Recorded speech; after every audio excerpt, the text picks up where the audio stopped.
Real quick, before we start this podcast episode, I just want to say thank you for tuning into the Marc Colcer podcast. I know you've got a million things that you could be doing right now, and the fact that you're taking time out of your day to watch this podcast episode truly means the world to me, and I just want to say thank you for that. If you'd like to continue to support the podcast, right below this video, if you could hit the subscribe button, and then, hey, if you got some more time and you want to hit the download button, the comment button, the like button, the share button, any of those buttons, it's greatly, greatly appreciated. It helps for other people to find out about the podcast, and it helps for you to be notified about future episodes. So if you guys could take a quick second, hit the subscribe button, I would really appreciate that. Outside of that, this episode and every other episode is brought to you guys by Roast Umber Coffee. As some of you guys know, I co-founded Roast Umber Coffee, and we have the greatest farmers in Guatemala and Honduras and the greatest roaster in Grand Rapids, Michigan, all to bring you guys the greatest cup of coffee possible. So if you'd like to try it out, go to our website, use the coupon code MARC30, and you're going to get 30% off your coffee. Now on to the episode. Thank you guys again for tuning in. Welcome to the Marc Colcer Podcast.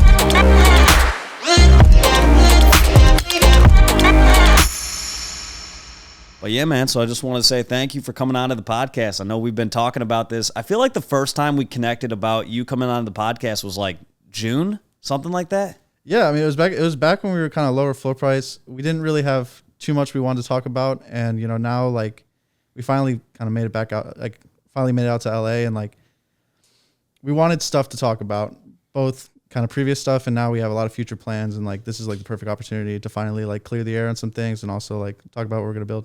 There we go. Yeah, no, I've been looking forward to this episode for quite a long time. So glad to have you here. So for everybody who doesn't know who you are, can you explain a little bit about yourself? So yeah, I'm SolanaBerries. Some people know me as the hothead on Twitter. Some people know me about the Vandals founder. I kind of came into this space about 2 years ago, started trading NFTs. And, me and my brother, both being kind of crypto and blockchain kind of enthusiasts, we really wanted to just build something big. And now, we have Vandals, and we're really growing this thing to be the next big thing. There we go. So, all right. So before we go further, this episode is brought to you by Hey Wallet. So for everybody who's not familiar with Hey Wallet, it's the easiest way to send people Solana or an SPL token without having to know your wallet address. So for people who are watching this podcast episode, if you guys do anything really creative with it, if you make a really cool thread, that's actually, we were talking about this before we started the podcast, but I want to see more people taking everything we're talking about, creating a really cool thread with it, posting that on Twitter, and then we're going to be sending people Solana, we're going to be sending people Vault. So make sure you're doing that. Spread the podcast. Anything you're doing to actively promote the podcast, we're going to be noticing. And for the people who go above and beyond, we're going to be sending people Solana, Vault, the whole nine. So, but yeah, man. So how did you get into NFTs before even getting into Vandals and everything like that? How'd you get into NFTs? So my brother was actually working for a VC fund for a while, and he was kind of a chart reader. He was building software to like trade altcoins and everything. And he was like a really big kind of early Solana person. And I didn't really kind of understand crypto back then. I used to kind of trade Dogecoin in college, like kind of early in college. And I thought it was like kind of funny. And like, I always thought Dogecoin was kind of a meme and like a good way to make a couple grand. And then when I finally graduated from college and I got my first engineering job, I finally had money, like kind of adult money to kind of put into things that, I wanted to do, really anything, entertainment, gambling, sports betting, all kinds of stuff. And then I found NFTs, which is like the perfect mix of just like video games, sports gambling, and like making a quick buck. And my brother, kind of being a crypto guy, he wasn't really into NFTs, but when I told him I liked NFTs, he kind of got into it with me. And we were minting kind of everything under the sun on ETH and Sol.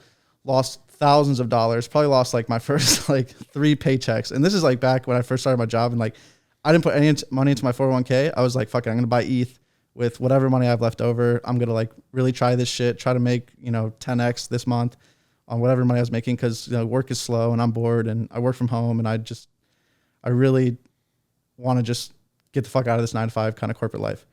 So then we kind of made a lot of money trading NFTs. We were like making good plays. And this is when like that first bull run started, when Solana was like originally $30. Obviously it's $30 now, but it was originally $30 and we didn't know where it was going to go. And ETH was like about to pump up to 4K. Like we kind of bought some NFTs early, sold those, made some quick bucks. And then my brother's hedge fund, Unshackled, gave us some ETH to trade with. And we made a bunch of like really good trades. We bought, I'm not going to mention specific projects, but they gave me a bunch of ETH as like the NFT expert, because we'd recently made a little bit of money. And we just started trading with that money. It felt really good to have like kind of VCs backed, and like there was like kind of no kind of scared that we lose the money because they understood there was a risk to it. And when we made a little money, we lost a little money here and there. And then we kind of originally decided like, we should start a project. We're learning so much. We've been a part of a bunch of communities. We've made a bunch of positive trades. We understand, a lot about blockchain. We understand what makes a community great, what makes an NFT project great. And, I think we want to like have our go about it. And so at that point, was that when you guys, I know this has been a hot subject in NFTs and on Twitter and everything like that. Is that when you guys started Puppy Pound? Yeah. So when the VCs originally came to us and they were like, hey, like we're willing to give you guys a set amount of money for whatever marketing and help you need if you want to do something bigger than just trading NFTs. Because they originally gave us like 20, 25 ETH when ETH was like $3-4 grand, which is still like a lot of money and a lot more than either of us personally had. But they were like, hey, like, you guys are making a couple ETH here and there, and like, that's great. But like to us, 8 grand, 12 grand, whatever, it's not a lot of money. So they're like, what if you guys try to build something great? So me and my brother started brainstorming, and then we came up with Puppy Pound, Solana Puppy Pound. And this is kind of back in like that slow Solana period where, this is before Solana NFTs really blew up. This is like during that kind of low supply, low cost mints. There were all those like kind of 888 projects. Which month was this? This was, I want to say like we originally came up with the idea in like October. Okay. We launched the project early February, maybe even late February. And there were all these kind of complications. We did everything ourselves. We didn't even know about, or we couldn't get into Magic Eden Launchpad, or like, we didn't try hard enough to. And my brother we're both software engineers. And so like, we were just like, we'll just do it ourselves. Like we'll learn how to use Metaplex. We'll make a candy machine. We'll make our own website. We'll figure out whatever we need to do, on time to get this mint. And we ended up kind of delaying it like a whole month. And then Puppy Pound actually slow minted for about a month or so. So that's kind of the story people don't really know about. Puppy Pound actually was not supposed to sell out by any means. We got lucky. We got a couple influencers who came in and helped, and they saw like how dedicated we were to it, and like that we were actually just kind of genuine smart guys. And they were like, we want to help you guys sell out. Just give us like a small percentage, nothing up front. And to us, that was really helpful because nothing up front was like a big deal. And we the hedge fund actually kind of helped with the original marketing expenses, and like that was like paying for retweets and getting some help other than these influencers who came in later. I'm not gonna name drop their names, but they were super helpful and like still supportive to us to this day. And like, even them, like they made money on Puppy Pound as well. So they're happy with us. So what happened? Like, obviously, I know I didn't even know what Puppy Pound was. I'd never really heard of that. And then obviously in the last, like, I feel like in the last month or so, there's been people who have made a big deal out of Puppy Pound and stuff like that. And so I was like, all right, I wanted to give you a chance to address that, kind of talk about what happened. So, all right, so Puppy Pound eventually mints out, all that. You're talking about in February. And so what happened, I guess, from between like when that project minted out to when you guys came up with the idea of Vandals, and like, is there anything currently going on with Puppy Pound? Just kind of give an update for people who I guess who aren't familiar. Sure, yeah. And, we're not hiding from anything. Obviously, there's all this drama recently. We did a whole recording and a Twitter Spaces with, 700, 800 people. And the thing that we want to say about it is like, we really poured our heart and souls into that project. And the actual base of the project, the gamified staking with the 3 breeds of the puppies, everything like we wrote out and designed. And then, I think Ubik helped us with the staking algorithms, because back then, like, staking was very new. That was kind of during the staking craze, where if you had staking, you were instantly 10 sol floor. Honestly, we just failed. And like, that's kind of like the unfortunate part with it, is that we didn't really have a lot of funds. The VCs eventually wanted their money back that they originally gave us for marketing and paying for things. And like from us, like we're not very big. We weren't very big in the space. We didn't have like tens of thousands of followers. Now, if you're an influencer with 20K followers and you want to start a project, it's very easy to get eyes on it. You drop it in your alpha groups. Back then, we were just some smart guys who made some money trading ETH NFTs. The gamified staking we wanted to build, we understood was only very viable on Solana, right? Because you have so many transactions, you have to unstake and stake so many times. It doesn't make sense on ETH, right? So we came to Solana. Solana was like my brother's baby. He like was preaching it early kind of 30s when it ran up to 250, and then now he's still preaching it. We kind of came here with no friends, no allies, anything. So we really built something from the ground up. We found some early supporters who were willing to help us pre-mint it out. We used funds from what they pre-minted to actually get other influencers in, who would like then help us get the word out. Because it's about getting eyes on your project, right? And without, people telling other people to care, people probably won't care. And that's kind of the thing with this market.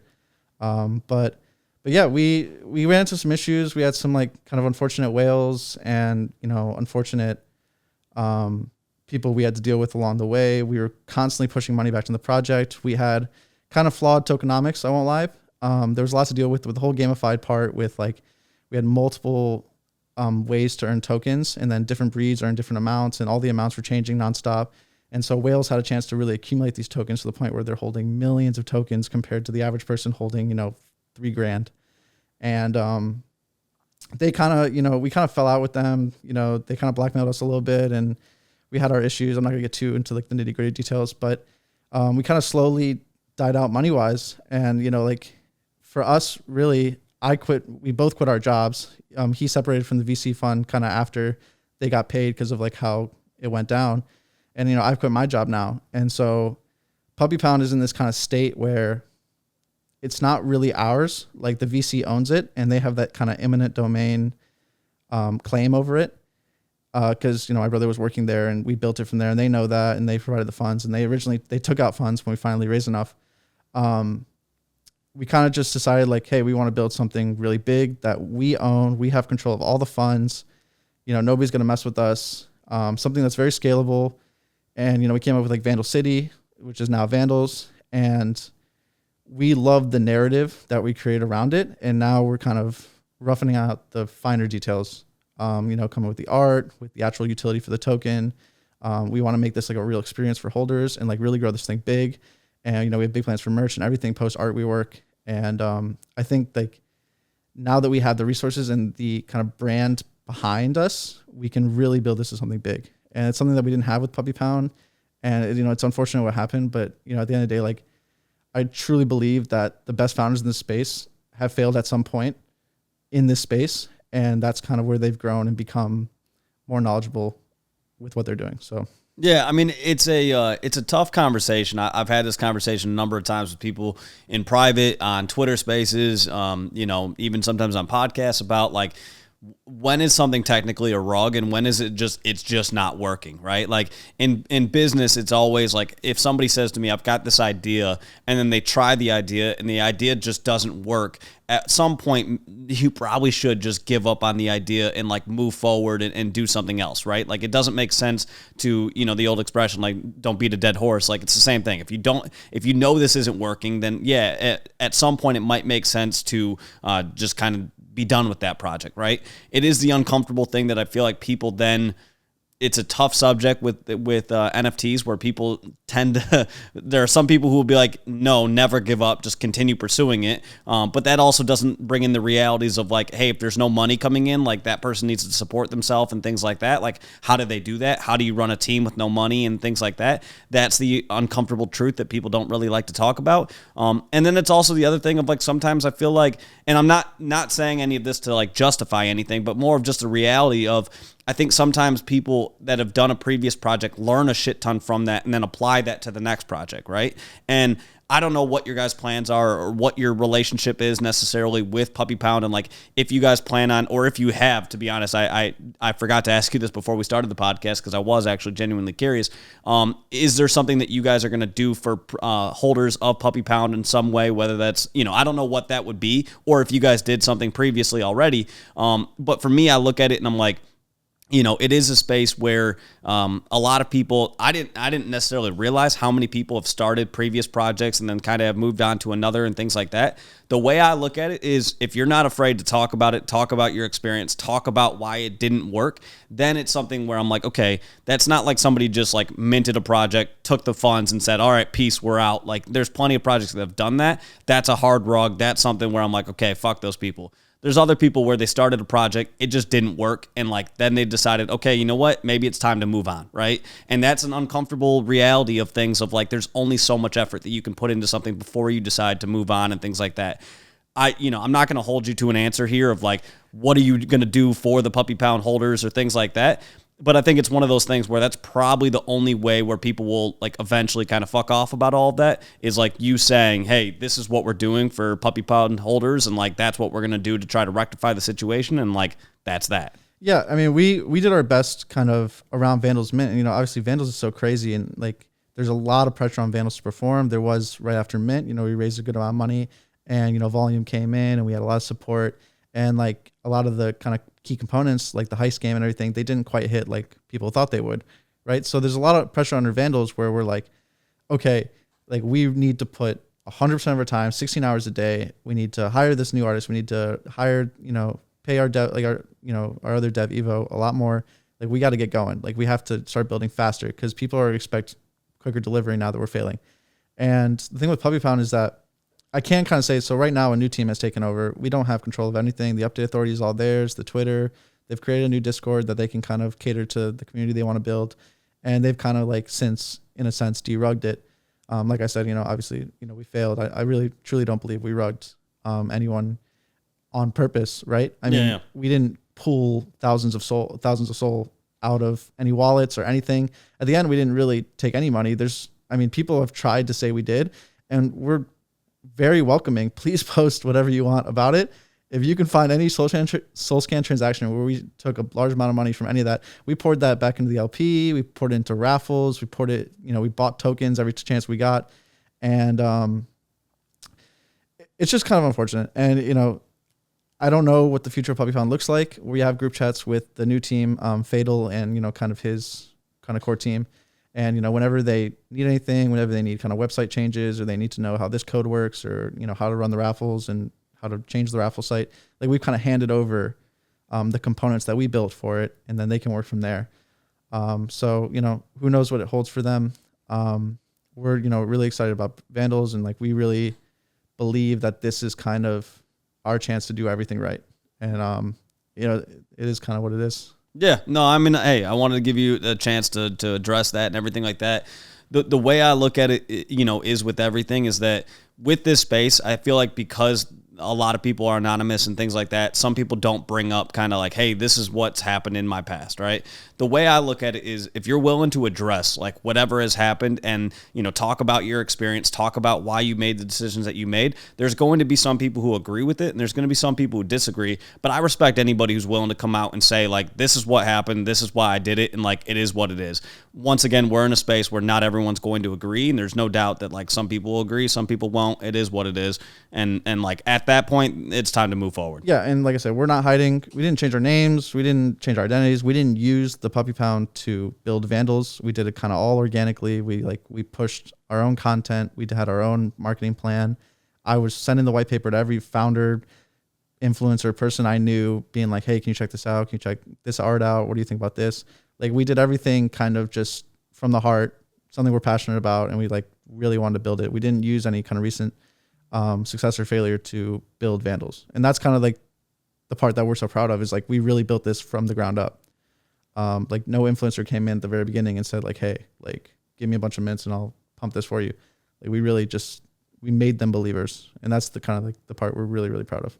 So let's get into Vandals. So how did you guys come up with the original idea for Vandals, and what was your original thought process behind like what you wanted Vandals to become and kind of where it's gone? Okay, so this is a fun story. I've talked about this in a bunch of pre-mint AMAs. So when we originally came up with the idea for Vandals, it was called Degen Treasure Hunters.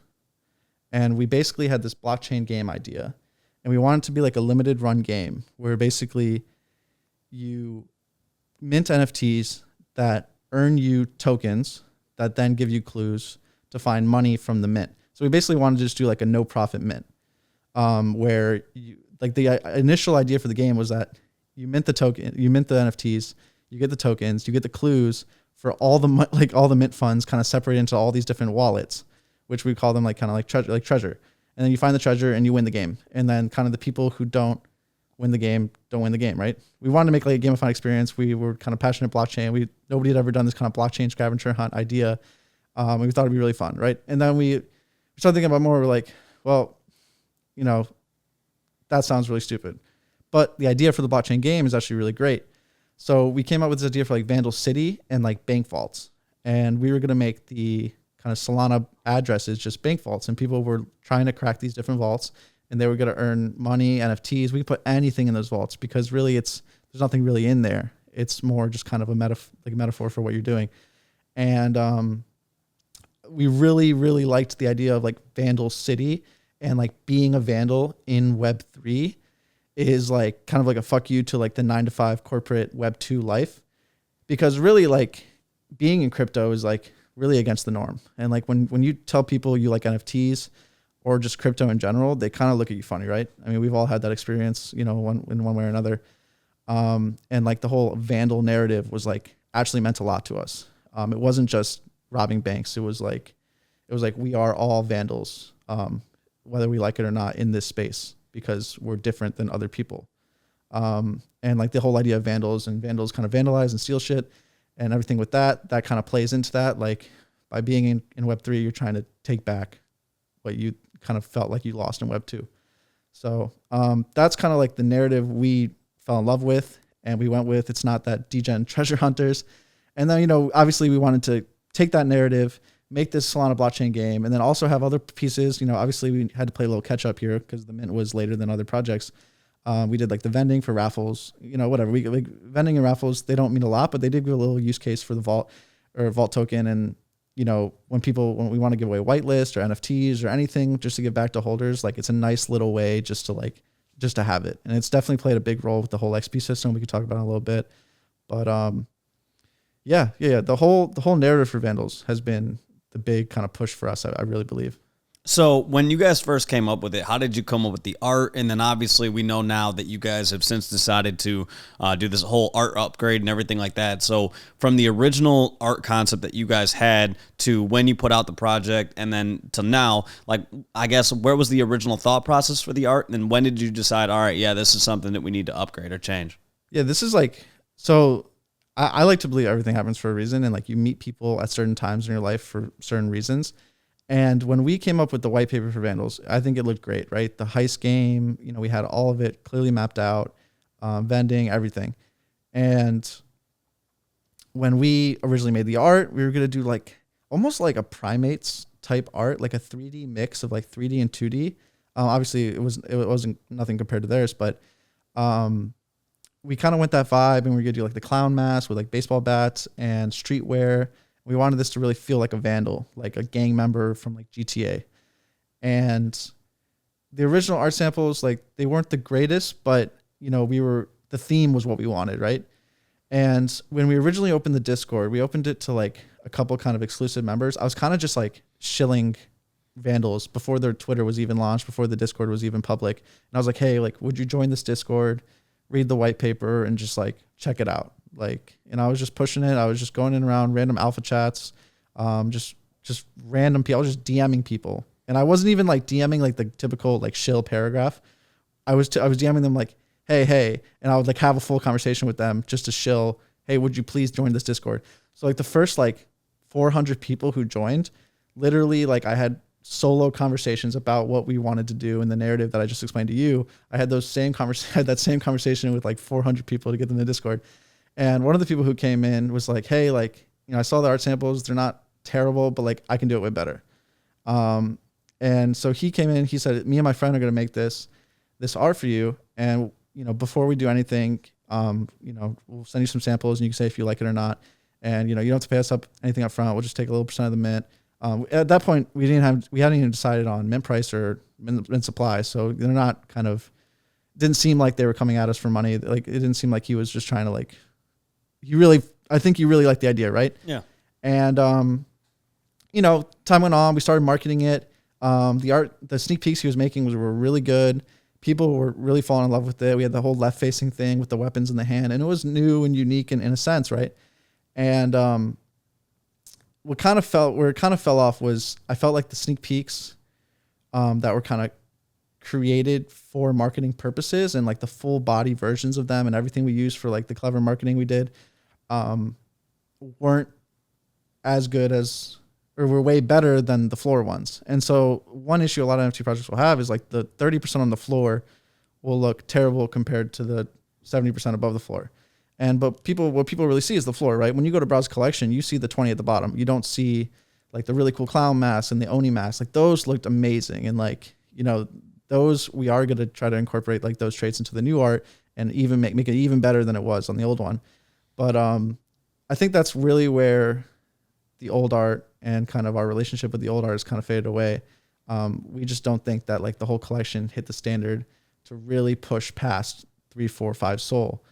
And yeah, I mean, once we realized that, you know, we obviously tried to like flip them, and we tried to change a couple traits. We were going to add masks to them, and we even drew a bunch of masks too. And like, they didn't look horrible, right? But at some point, you know, I've talked to a lot of kind of great minds in the space about this. At some point, you just got to be willing to say, fuck it, scrap it. Let's do something else. Like, maybe the reason we're not getting the traction we want is because what we were doing it's shit, and it's not working. So yeah, we kind of leap of faith. You know, it was after a couple of those long calls with the whole DAO pool and everything. And we were just like, let's just go find an artist, right? So I just started DMing people on like foundation.app, you know, popular kind of ETH 1 marketplace, exchange.art and all those places. I just started like cold DMing people. And kind of luckily for me, I have this project with like 150,000 followers. They know we have like a good amount of mint funds, and they see my Twitter and they're like, this guy looks legit, you know, important people somewhat follow him. And yeah, we met Ronos, and, you know, Ronos was super excited to do it. He was excited to do it for a smaller amount of money than we're paying him now. And like, he's really put in the work to take feedback from Twitter. He reads all of your guys' Twitter comments. He reads a lot of the Discord comments. He really does see the feedback on the art, and he actively tries to make changes. And it's the best experience I've ever had working with an artist. It was nothing like the first one.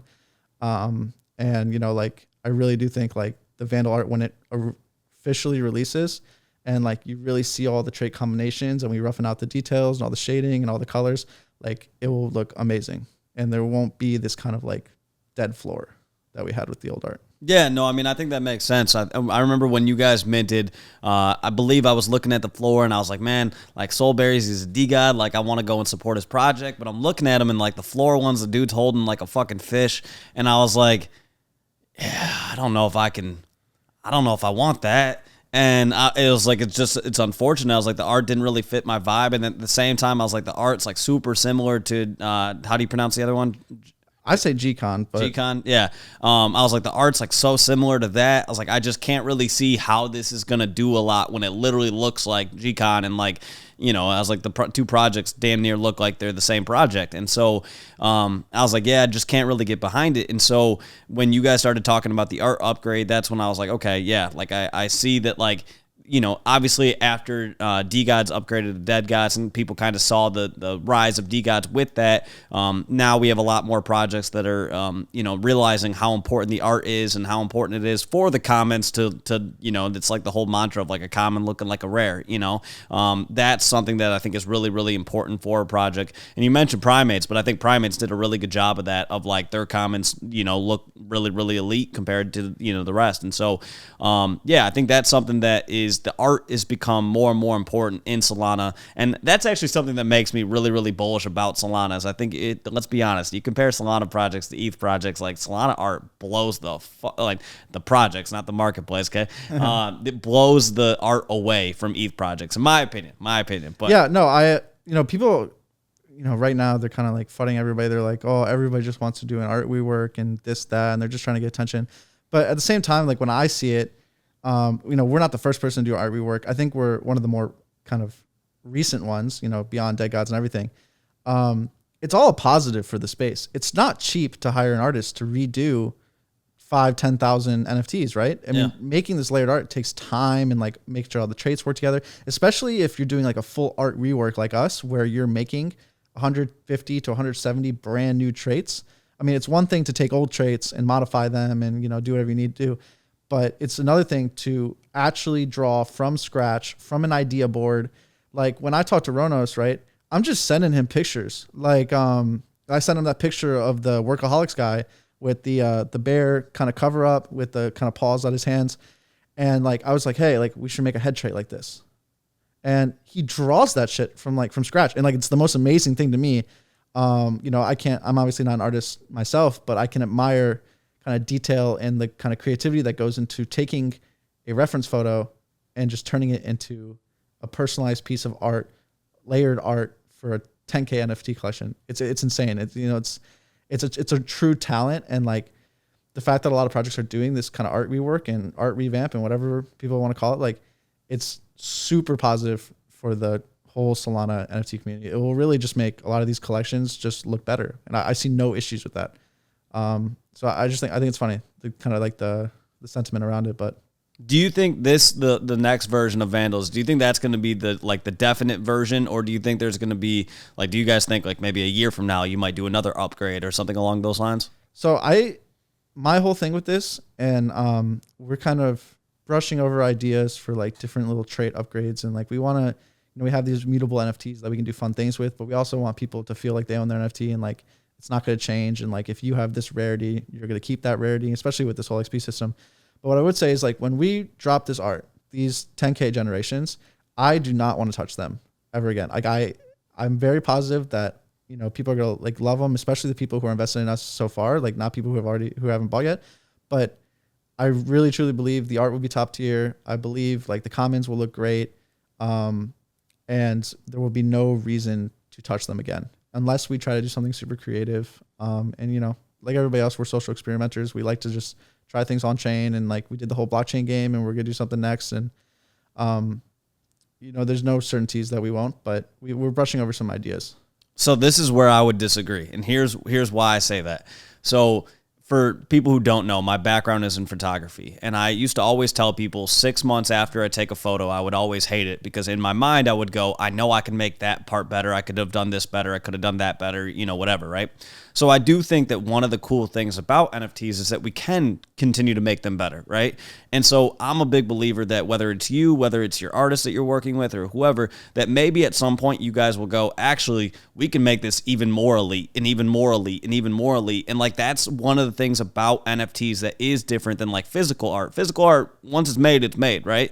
With digital art, we can continually make it better. And it's not to say necessarily that when you buy an NFT, I understand the counterpoint of I want to buy an NFT, own that NFT. I don't want it to change. But I do think whether it's trait swapping or doing something where it's minimal upgrades and things like that, I think that's something that I think we'll see more and more projects doing. Because in my mind, I'm if as a founder, we can make our project even better. We can make the art even better. Why would you not want to? And if your artist approaches you at some point and he's dude, I know I can do that, that trait better. I could do this better. Hey, based off the feedback, people want this.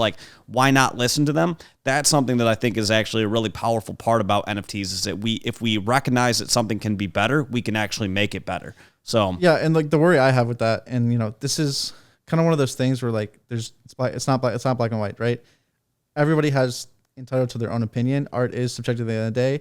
In my personal opinion, there's higher quality art than others, but regardless if you like the style, my personal opinion with art is that if it looks like it took some creativity, a talented hand actually drawing it, and, real thought that got put into it, then I appreciate the art. Even if it's not my style of art, or I don't like the PFP or whatever, I still can appreciate when something's good, right?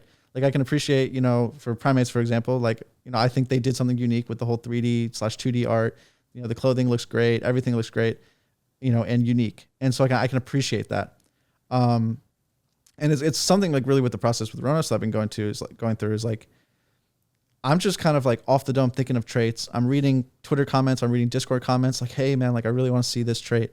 And I'll just I'll work with Ronos, and we'll find references, and we'll use these references from online to put together something that's unique to Vandals. And I know everybody says the whole derivative conversation and you're just copying this and that. But at the end of the day, when we create the trait list, we're actually trying hard to avoid taking traits from other places. When I originally made the trait list, what I wanted to do is pay homage to the old traits from the old art. Because I wanted people who originally bought because they love that art to have something to remember in. So I was doing kind of at first little things the deep sea diver has a fish hooked to his thing. And there used to be a fish, you're talking about earlier, they were holding the fish. And so we had the dead fish, and the deep sea diver killed the fish that the dude was using for a weapon in the other one. And so I pay these little kind of things. And, we're thinking, we did the stone man with the sprout coming out of his head. And we had the sprout clip at the old one. And, I'm thinking of little things like this. And so when I came up with the stone man with the sprout coming out, what I sent to Ronos was actually a picture of a sidewalk/cliff. I sent two pictures, a picture of a sidewalk and a cliff. And I was hey, I want to make a skin like this with big sprouts coming out to pay homage to this old trait. And Ronos drew that stone skin based on that reference. not based on like showing him a DGOT. And like, that's why I thought it was so funny when we originally released the first reveal that people were like, oh, they just copied DGOTs and made a stone trait. And I'm like, well, like, it kind of sucks that you said that because like we didn't. So now we have to kind of backpedal. And since we've changed that stone trait to like this like kind of like voltage charged stone man that, got like zapped by a lightning bolt, and we had like a whole kind of video for that. But it is tough, right? To be kind of unique, but also make enjoyable art, because there is kind of a formula, and like having that right facing PFP that's at the right angle that you can see kind of nicely on Twitter from far away, because you need to look nice on the browsing Magic Eden. You also need it to look nice on Twitter, right, as a PFP. So there's all these different things, and there's a formula to it. There's a size formula. It's been used over and over again. And at the end of the day, all we can do is try to make as unique traits as possible and draw off the top of our heads and use kind of references and Ronos to really be creative with what he wants to make. Yeah, I mean, and I want to talk about social sentiment, because one of the reasons, I said there were two reasons why I was not necessarily at the beginning like, I'm going to go buy a bag of these. One was the art. I just wasn't a huge fan of it. Didn't really fit my vibe. And the second thing was, you would get real spicy sometimes on Twitter, and somebody would say something negative about Vandals or whatever, and you would go right back after them. And on one hand, I understood it, of like, hey, someone's coming after you, they're coming after your project. Like, I get it, defend yourself, defend your project, everything like that. The only thing is, sometimes I would look at it and I'm like, man, you're lowering yourself to like a random person who has, 10 followers and has, they're coming after you, but then you're lowering yourself to their level. And I was like, shit, like, I don't really like that. Like, I don't want to have to worry about, if I go to bed at night, am I going to wake up and the founder of a project that I'm invested in has gone off on somebody, and maybe they went too far and said something too far. And I was like, I'm just going to stay away from it. Right. But I do feel like over the last few months, you've gone from being a little bit, I don't know, you used the term hot-headed at the beginning of the podcast, whatever you want to call it. But, I just kept saying spicy when we were talking about this before the podcast. But you've went from kind of being spicy, kind of going after people, to now kind of more listening to what they're saying and kind of making adjustments based off that, right? So you talk about like the like stone skin, right? I can totally understand where you're coming from, of like, we had this inspiration, and then I can understand the person who says, hey, but by the way, it does kind of look like this DGOT skin, right? And I think instead of like fighting that person and saying, well, actually, no, that's not why we did it, whatever, you're now kind of saying, okay, I can understand why they have the thought that they have, and I can understand from our point of view how it actually went down and things like that. But what we're going to do is make an adjustment from here and just make something that's unique to Vandals. And you guys went and did that. I thought the next skin that you guys came out with was even more unique, and I really, really liked it. So I like the fact that I feel like you've kind of grown as a leader and as a project founder, and the way that you've communicated with people and stuff like that. And it's not like you've lost your fire to you. You still definitely have that. You're definitely very prideful about your project, and you should be. It's your baby, and you guys have done a great job of building it, and I understand that. But I do feel like as a founder, your style has your communication style has changed a little bit. So let's talk about that. From your end, have you seen that within yourself, or how do you feel like your communication style has grown in the last few months?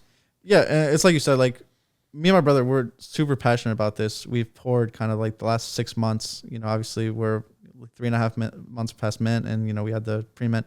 We've poured ourselves into this project. We've spent so many hours. I mean, pre-mint especially, we were up all night long. I literally would just get messages all the time like, dude, do you ever sleep? Like, you're always in Discord, answering questions. You're on Twitter. You're doing this, you're doing that. We've poured so much time and like our hearts into this, not for like any like monetary gain. Like, we straight up just like, we're prideful, and we believe in blockchain long term. We believe in Solana long term, and we wanted to build something big we can be proud of. A big, real, like, I hate using like the buzzword brand, but like, we want to build something recognizable, right? And with that comes all of the scrutiny and the criticism. And if it doesn't go exactly as you say it will, and, pre-mint, we had all these excitement around the blockchain game and everything. And like, when people first played it, like, people tried to flip the news or whatever they tried to do. Floor price didn't go up, right? So then we're getting all these hate comments like, you guys are ruggers, like, you're doing it again. Like, floor price is 33% below mint, like, give me my money back, all this stuff, right? So it's hard to take that noise, a couple hundred people, even a couple hundred people can make a lot of noise. and then differentiate it from the people who really believe in us. And when we finally honed down on the people who actually believed in us and like actually gave us solid ideas, and like we actually listened to their concerns. And I guess the point with this is like we had these kind of conversations in private with them, or, you know, we have kind of separate group chats for larger holders and Vandals, because, you know, they're the most invested people and they should have a voice and have direct conversations with us. When we finally really talked to them and addressed their concerns, we were like, okay, like we understand what's not working here. And you guys are talking to your friends in your alpha chats and your private groups, and they're telling you the same things. We should probably believe it, right?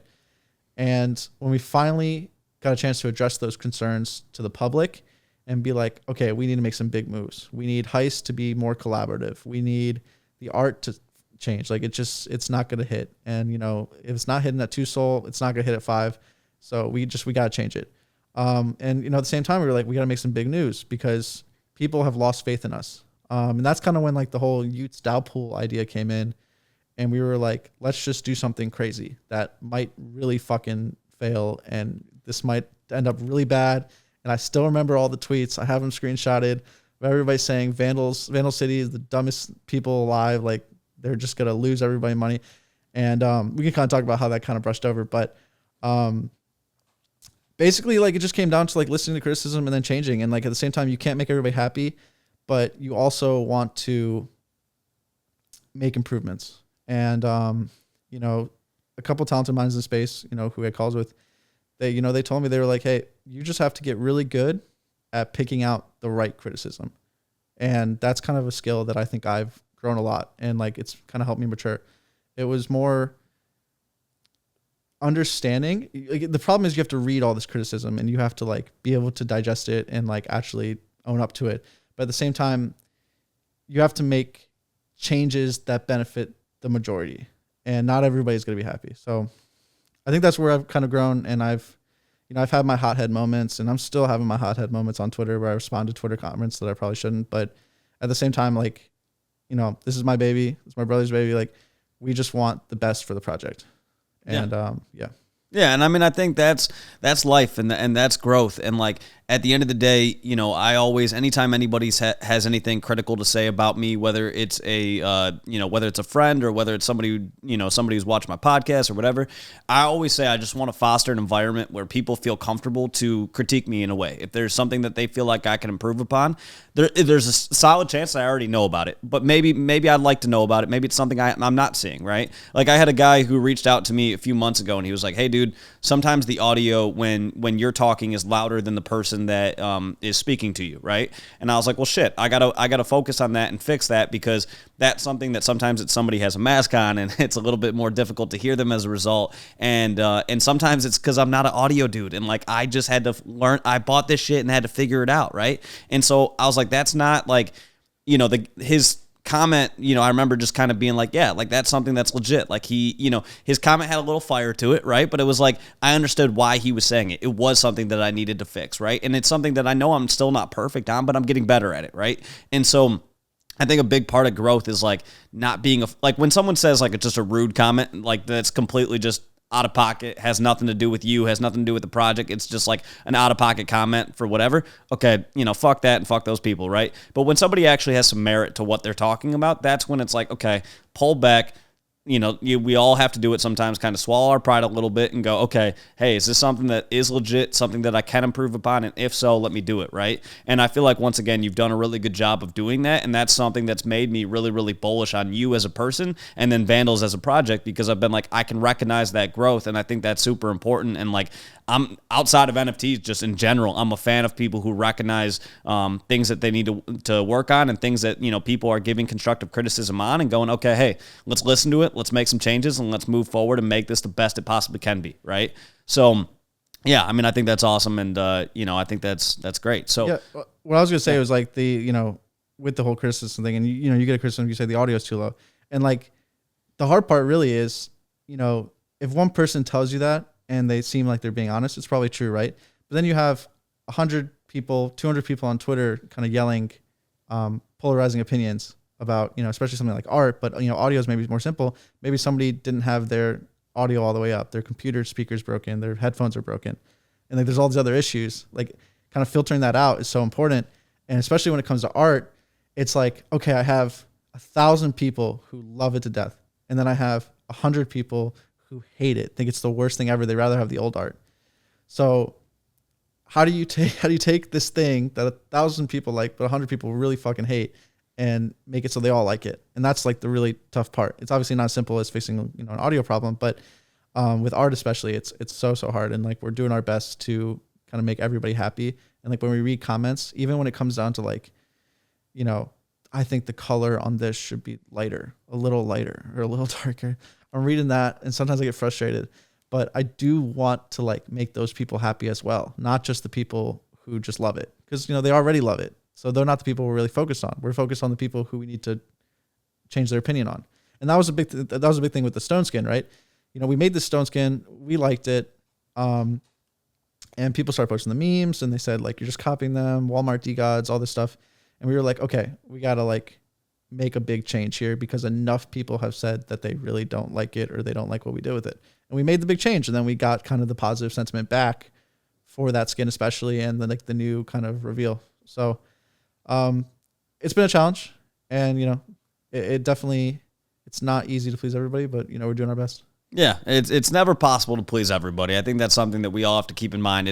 That's not just in NFTs, that's in life in general. You're never going to make everybody happy, but it's important to listen to people, hear their perspective, digest it, decide if you need to make decisions based off that. So speaking of that, let's talk more about the dust pool, because that was something that a lot of people had. I felt like that was like 50-50. Some people were like, this is genius. Some people were like, this is the dumbest fucking idea ever. So let's talk about kind of what all happened with that. You started to elaborate on that a little bit earlier, but let's dive a little deeper into that. Yeah, sure. So this is like the most Hail Mary thing I think we've done. This is maybe even bigger than the art complete rework and everything, and changing the direction and everything.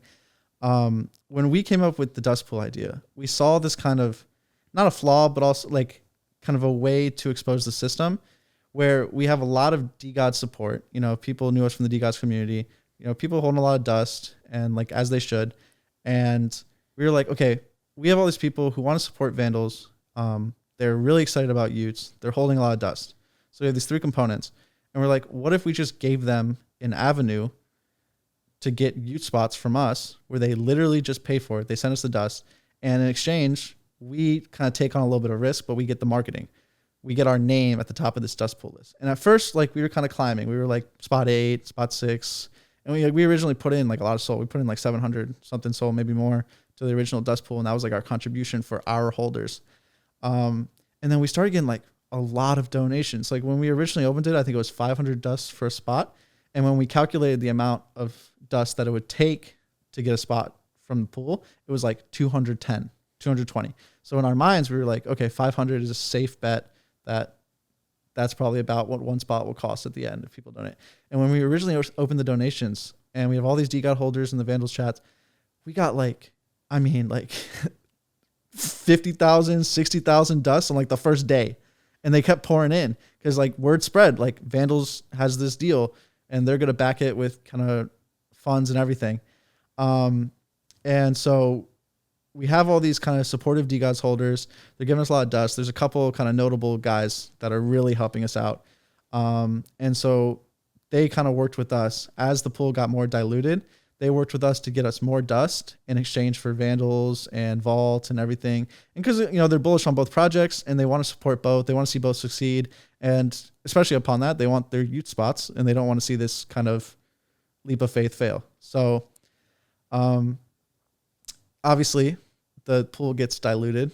That 500 was not the safest bet. So then we're like, shit, we got to change this. So we were like, okay, now it's 725 dust to get a spot. And that's when it was like 400 maybe for an average kind of spot from the pool. And so we just keep raising this. We keep raising it. And then it goes to 1,000. And people are still donating. I remember the Utes hype was so big when we opened for 1,000 a whitelist spot, 1,000 dust a whitelist spot, which, you know, in kind of monetary terms right now would have been big profit. When we opened that up, I like was in shock at how much dust we got. Like, I just remember checking the wallet. I would like go to the gym. I'd come back home, there'd be like 23,000 dust in the wall. And like, I'm just looking at the wall. I mean, like at that time, dust was like $2. And I'm like, there's just 50 grand just sitting there in dust just from people trying to get use spots. And like, we realized like the craze we had done. And like, we just kept getting it. Like I just wake up in the morning, 50K more dust in the wall. And at the end, you know, we donate 360K dust to the pool, 353K, something like that, which at the peak of dust is like over $1 million. Which is wild. Pretty much double what we raised from mint alone, which is why a lot of people thought that we just blew all the mint funds on youth spots. So it's actually like we got lucky at the end. What we kind of did at the end to resolve the extra spots, because we did go over a little bit, obviously, as it got more diluted, because towards the end, people just dumped dust into the pool for their DAOs. I think the average price per spot was like 1,100 dust, something absurd. We had some kind of bigger whales help us out. And then we also had people send a little extra from the 500 list to kind of just secure their spot. And then we used all that funds and some funds that we had left over to refund everybody who donated 500 at the beginning, who didn't donate the little bit of extra kind of to top it off. And, you know, obviously that caused some bad feeling. People were like, blah, blah, blah, like you didn't guarantee it and whatnot.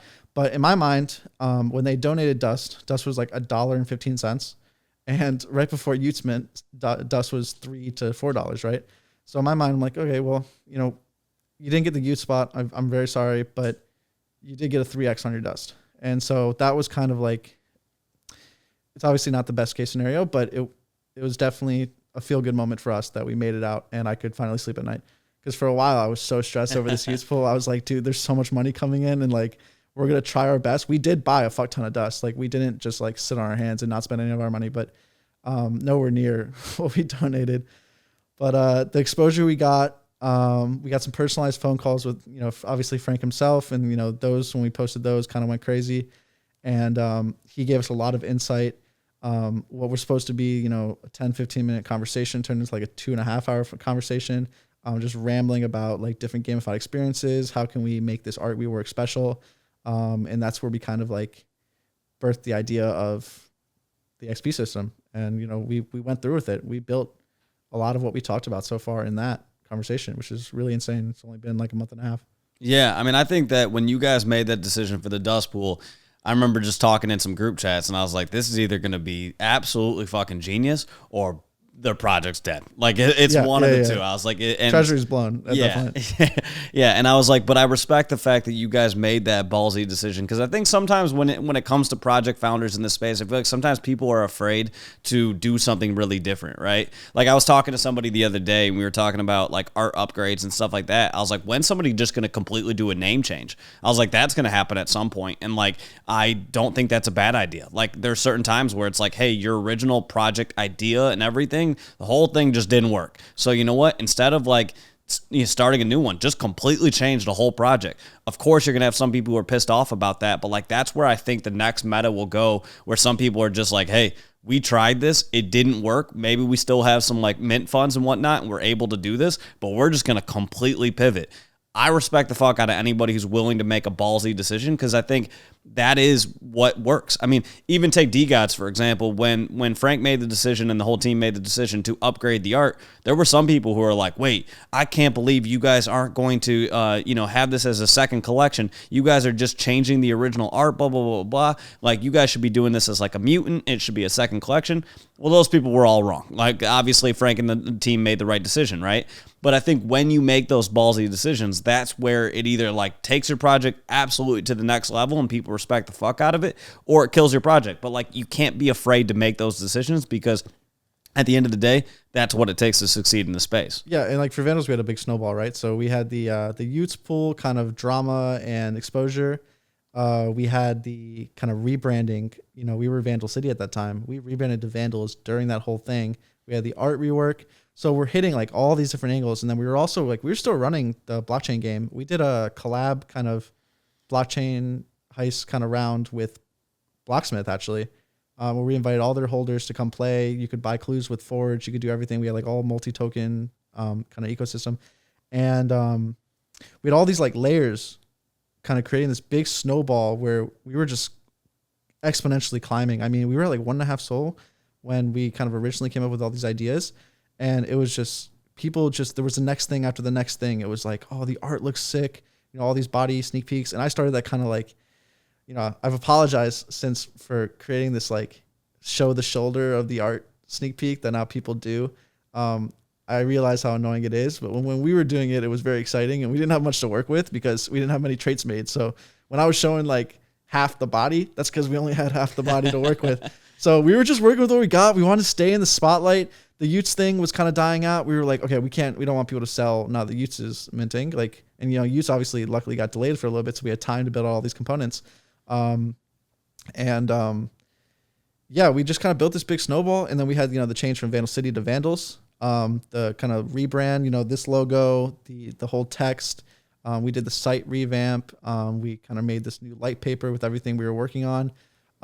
It was just a lot to get excited about all throughout like an entire month. And it led to a lot of success. And now we're kind of planning that next snowball, so that we have things to release every step along the way for the next 3 to 6 months. And we've kind of gone over, we've released a lot of the stuff that we originally came up with the idea with 2 months ago. So, yeah, I mean, everything kind of worked out as we planned. We had some road bumps. We had a little bit of delays, we had to do the whole art feedback. So the art's been delayed. It was supposed to come out, end of this month, earlier this month. And now it's probably going to be, kind of middle of the next month. But, at the end of the day, getting it perfect, releasing something that is of top quality, is now, since we messed up the art originally and the blockchain game wasn't what everybody thought, now the most important part for us is that when we do release it, it is top quality. So yeah, and I think that's something, obviously, we see you guys doing an art upgrade. We got Blocksmith doing an art upgrade. We got D-Gods, Utes technically, Utes doing, releasing their art, right? And I think there's this whole, like, crowd mentality that's like, we want this fucking now. And I get it. Like, I want my Utes to reveal too. I want to see what mine look like. I want to see, what I get, right?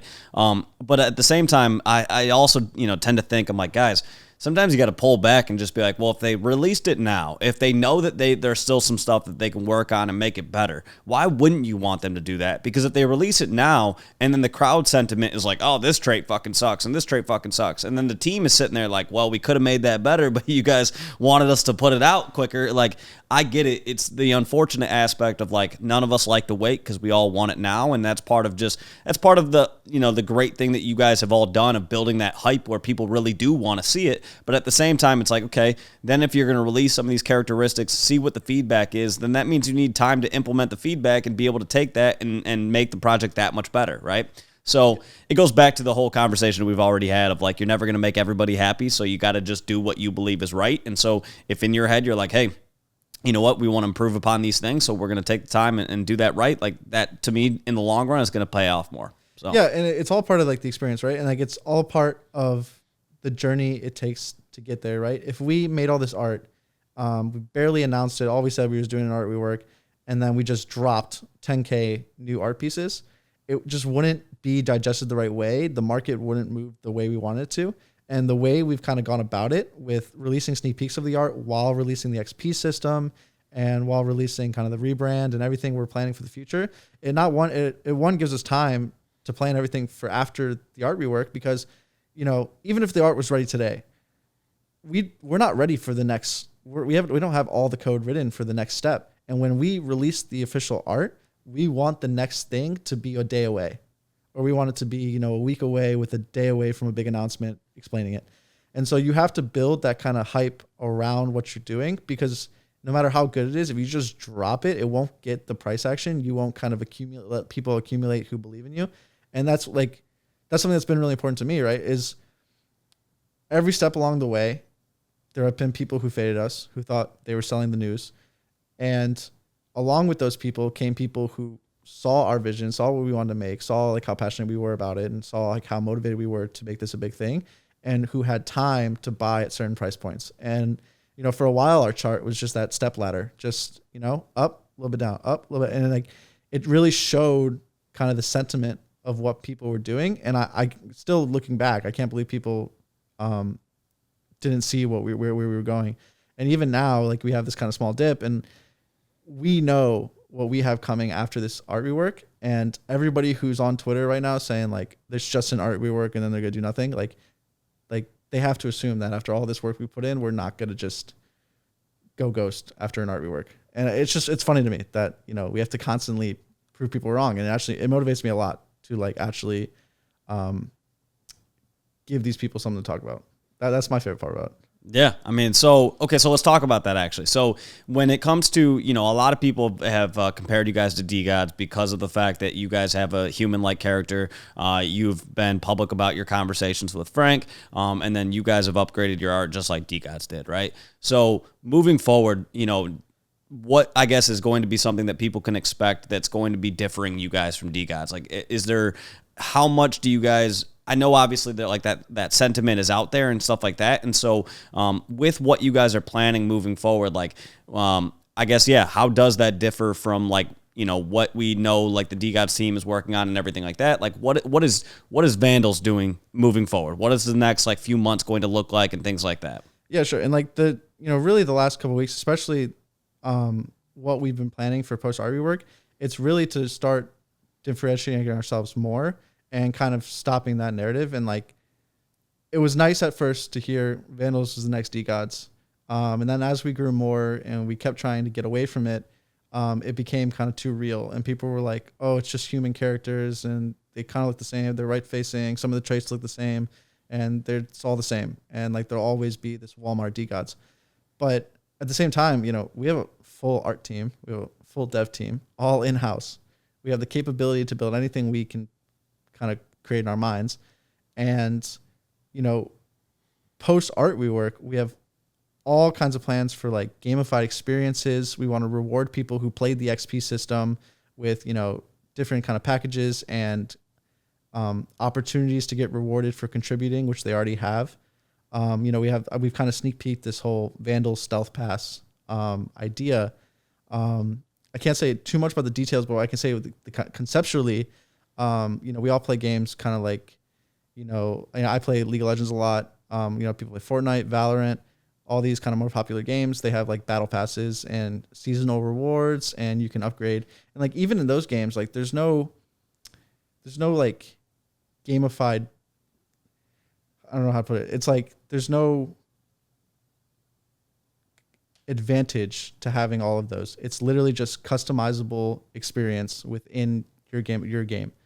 And what we want to do with the Vandal Stealth Pass is give people an opportunity to work with other people within the community, to kind of build bonds with other people and kind of build these sub communities within Vandals to then earn rewards like merch, tokens, NFTs.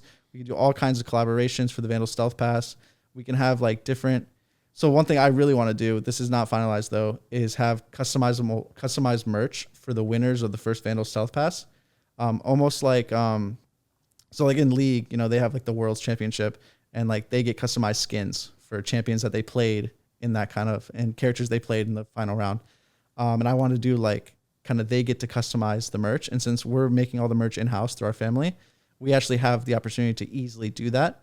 And like, we can have them pick out like designs for the hoodies, t-shirts, fucking socks if they want socks. Like we can have them customize their sub-DAOs merch package. And like through that whole experience and like what they had to do to win the Vandal Stealth Pass and like be the best team, which will all include like the new XP system when we reset it after the art rework, is just like when you go through that experience and you get rewarded for basically nothing other than just like holding vault that you're earning for free. People are more likely to hold their NFTs, right? They have that sentimental value. And we've talked about this a lot in like AMAs, is that what really makes people want to hold their NFTs, aside from just making money, is that they feel like emotional when they like think about selling it. Like if you make them feel like they're going to regret selling it, they probably won't even list it. So that's kind of what we're going for. We're trying to create an experience, something to do with like the XP system, right? And how this kind of plays into like an idea that's similar to the sub-DAO experiences. The XP system, a lot of people who played that game and they spent the vault instead of just trying to sell the vault or using it for other cases, they're really, really in it. Like they've really spent the time to like buy XP, get loot crates. They've tweeted about it. They've kind of done thread competitions. They've done all kinds of things to contribute to the Vandals ecosystem, all to level up this Vandal that is going to get kind of better traits for sub-DAOs and is going to just be a higher rarity, and they get rewarded kind of that way. And then at the end of the day, they have this higher rarity Vandal who is worth more, who now they don't want to sell because they put all that work in to get it there. And I think that's really important for like the experience we're trying to create. And I think that's like something kind of people don't really understand why the XP system has worked out the way it was. But yeah. Do you now, going back after taking the whole XP system and the XP wars and everything like that, is there anything that you would have done differently going back and looking at it? I wouldn't say like differently. I would say like there were other mechanics we wanted to add on top of what we did, that, you know, we didn't get a chance to because, you know, time moves fast and like we're worrying about the art at the same time and we're trying to build all these components. And like we did kind of like pivot the original idea for the XP system during the XP system. So we originally weren't going to lock ranks. We were going to lock them at the end. And now we have this kind of tiered locking to try to push people who are pushing for these top ranks, who have poured, you know, a lot of soul worth of vault into XP. We wanted to give them a deadline, right? And we want that deadline to funnel down. We call it like the funnel XP system.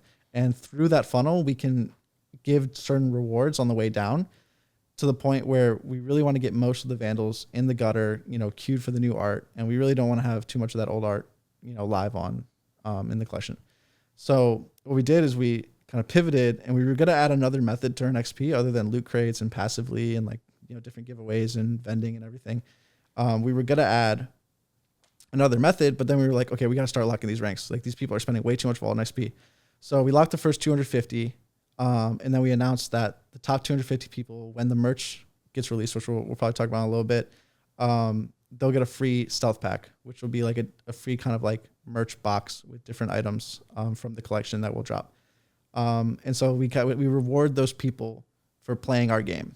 And so now we have, you know, the next 1,500 just locked today, and then the next, you know, top 5,000 will lock in 2-3 days time. And then, you know, obviously throughout the funnel system, all those ranks kind of get rewarded on the way down, and we'll find ways to reward them with vault and, you know, merch discounts and everything all the way down. And then at the very bottom, for the bottom 5,000, we're going to have a big discount on entering the gutter, you know, queuing for the art rework, and just try to get everybody in. And like during that bottom 5,000 of the funnel, we really want like to close things out. And like we already have like, I think off the top of my head, like 8,200 out of 10,000, which is a ton.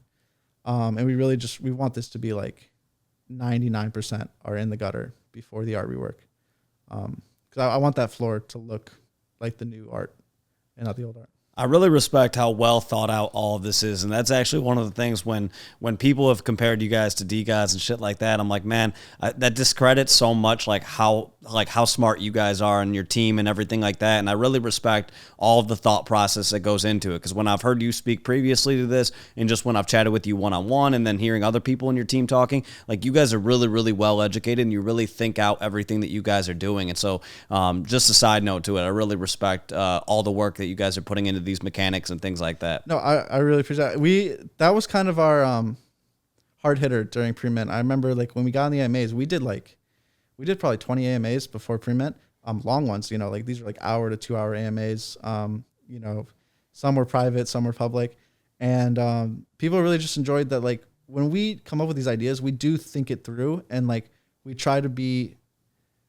like think of all edge cases, all the circumstances that could happen. And like at the end of the day, we just want like an experience. And I think we've done a really good job with that with the XP system. We're gonna, you know, we have really big plans for the sub-DAO experience and everything we're building after the art rework. And yeah, I mean, like we definitely pivot a lot. Not everything. We don't come up with a perfect plan right away, but we try to incorporate aspects of games and different things that we love that we know other people will love and put them into like NFTs. And that's kind of the most fun part. Like the XP system is like kind of a mix of like Pokemon and like the League of Legends rank ladder and like all these other aspects. Like we added those all in. So like, you know, even like the XP system has like the rank change per day with like a red arrow or green arrow. That kind of reminds me of like the league system where like you're moving up and down the ladder tier.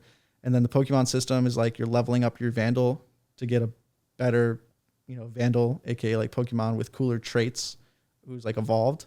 that was kind of, and like we're going to upgrade the silhouette soon. So the silhouettes are pretty basic right now, but as you know, we're making more head traits and eye traits and everything. Those will all upgrade into like way cooler looking. So like right before the art rework, the silhouettes should look sick. Like they should be like full, you know, lasered out, bare head, everything. Like everything should look really sick. So we're really excited for that. And I think people definitely are excited to see like the actual combinations come to play because we haven't really showed that many. I'm excited for it too. So, all right. So now I got some kind of quick hitter questions that we can kind of run through, and then we can wrap up here. I really appreciate how much time you spent with this. So, first one, we talked about merch. When can people expect merch? So right now we are kind of getting samples done, and we're taking our time with making sure that the material is perfect. We want the designs to be perfect. We're really getting down to like nitty gritty details. Like we want to have like certain stitching on the hood. We want to have the tags right. We want to have the quality of the hoodie to be perfect. And since we're doing it all kind of in-house with our family, you know, my brother Shackled is actually in Europe right now, trying those samples on, getting a feel for them, sending me, you know, different samples, sending me pictures, like what's this? What do we want the strings of the hoodie to look like? So I don't have like an exact date when it will come out, but we do, it will be kind of before the end of the year. Maybe a month from now, and we'll release kind of initial merch drop. I actually did want to talk a little bit about merch because this is kind of one of our roadmap items. Is without saying too much, we're gonna do like a merch affiliate program through kind of Vandals ownership and Vault ownership, where essentially people can pay Vault for a discount code. You know, similar to how like influencers get codes for like, you know, gym wear sponsorships and everything. They get to earn like whatever percentage they give people off, they earn that back. We could do the same thing where people pay, you know, say 10,000 Vault or 5,000 Vault, some random amount on the top of my head, and they get a code to then give to their people to buy our merch. And as long as our merch is super high quality, and, you know, we're talking about with the hoodie you're wearing now, as long as our merch is super high quality and like people, even non-holders will wear it to the point where like it's that nice, like I think that the affiliate program will be like a big kind of revenue stream for us, especially since we're making all the clothes in-house and we can, you know, we have that direct access to, you know, mass ship and everything. We're really excited about the kind of like Vandals affiliate program. I think that's a cool idea. I'm excited to see how that plays out. So next, can you explain what Vandals Labs is? So Vandal Labs, which VNDL, we took out the A's. Vandal Labs right now is kind of just a mystery, right? And, you know, obviously Vandal Labs is the developer team, you know, me, Shackled, and Evo for Vandals. And so what we want Vandal Labs to be is just a product creator for the Solana ecosystem, where we create products that Vandals have immediate access to and where other projects can pay Vault to access. So like a simple example would be like if we wanted to offer staking to other projects, all they would have to do is either hold a certain amount of Vault or pay us Vault, right? And so through that, we kind of give a utility to Vault with, you know, none of our holders really giving anything. We can just offer the staking as, you know, that. So then, you know, we zoom out. We're going to try to create products that everybody will use. Kind of similar to how Famous Foxes have like the bulk send and the Foxy swap. Like we want to make our versions of those tools that are more Vandals themed, that are useful on the Solana chain for both crypto and NFTs. And basically just make them free for Vandals holders. If you're not a Vandals holder, you're going to be paying a lot of Vault. And that's kind of, you know, Vandals Labs' job is to pull in Vault to kind of support the token. And, you know, by supporting the token, you support the holders and everything. Yeah, no, that makes sense. Are there any other future uses of Vault that you can talk about right now that people can come up and expect? Yeah, sure. So, you know, I've kind of brushed over the sub-DAO experience, and the Vandals South Pass will obviously, you know, cost Vault to be a part of. And, you know, those sub-DAOs will figure out, you know, pooling the Vault kind of similar to like a fantasy football league or, you know, creating like a big pot for a, you know, gamified experience. Like Vault will be fuel that entire Vandal Stealth Pass, and I think a lot of people will participate. And I think that if the first round of the Vandal Stealth Pass goes well and the rewards are good and people are happy with the experience and everything and like the engagement is there, I do want to open up the Vandal Stealth Pass to non-Vandal holders for obviously a premium price. The affiliate program I think will pull in Vault. And, you know, the one thing with Vault as like a utility token is like you want to give it use cases, but you also want to give the holders who have it a reason to hold it. And that's almost just as important as, having a reason to spend it. We want to give, say like the affiliate code, right? And say if you're a Vandals holder and you hold X amount of vault, you get this affiliate code that you can earn 20% of every sale that somebody uses your code. That is a really good reason to hold that X amount of vault, because you now have a way to earn revenue. The person using their code gets a very nice piece of clothing, and by using your code, you're supporting your friend Vandals, and it's all for vault, right? So it's supporting the ecosystem in a way. So kind of vault use cases, we're looking into like a lot of different small tools that we want to release. I can't talk too much about, but we're working on kind of the marketing for those and also building them out correctly. We've kind of talked a lot about like security and being a vandal and being a vandal and like robbing banks. We want to have kind of themed tools that relate to what we care about as like being a Web3 user. And so that's kind of like our future of Vandal Labs and creating kind of non-basic utilities like staking and raffles and everything. Obviously we'll offer those if we need to, but we do want to create unique tools to us and not just stuff that other people have. Love that. Yeah, I'm excited to see what you guys roll out with that. So another question that I had was, obviously with a lot of volume coming in and everything like that, there's obviously more Solana coming to your project. Have you guys thought about expanding your team? And if so, obviously using that volume, hire more people, expand the team. Is there any sort of positions that you guys are looking to hire, and anything that you guys are looking to do to expand the team? Yeah, I mean, so obviously I want to have the biggest team possible and, include as many people. I want to, share the wealth and get as many smart minds on the project as possible. At the same time, we do make everything in-house. All the code is written by our developers. We have full control over everything. The community is run by us. We don't kind of outsource anything. And for us, really, right now, it's getting in the most high-quality people as possible. And, kind of recently, we have Ted running the community. He does an amazing job kind of running the Discord, and he runs the main Twitter for the most part. I don't really do much on it. We have, a bunch of artists like Ronos and Error, who makes all the video content, and Tej, who makes all the fan art and the banners and everything. It's really about hiring these high quality people who are actually passionate about building Vandals to be big, and they don't do things with the immediate expectation of monetary gain. And that's how we've grown the best team possible. And it's, it's how we kind of came to meet Evo. It's how we came to meet Error, Tej, all of them offered to do a lot for less at first. They weren't just immediately give me money. And that's how we've met the most talented people. And when we do run into the next person who wants to contribute at that level for that little, that's when we'll know they're ready to really join the team. They're passionate about this. And then we can start paying them a full core team member. And that's kind of what our motives have been, because we have run into a lot of people in this space who are just really in it for the money, and they just want to get that quick grab. And we are maybe looking for one more developer, maybe one more artist, or to help with video production. If we start pushing content more and more, I mean, it's really just up to who we find. And I'm really excited to see any Vandals holders or non-Vandals holders that make content or anything related. If I see something that I think is really good, crazy good, or really catches my eye, I'm gonna DM them and be like, hey, do you want to make something for us? And we'll sort out money, and we'll get you a part of the team. Yeah, no, that's what I'm always looking for.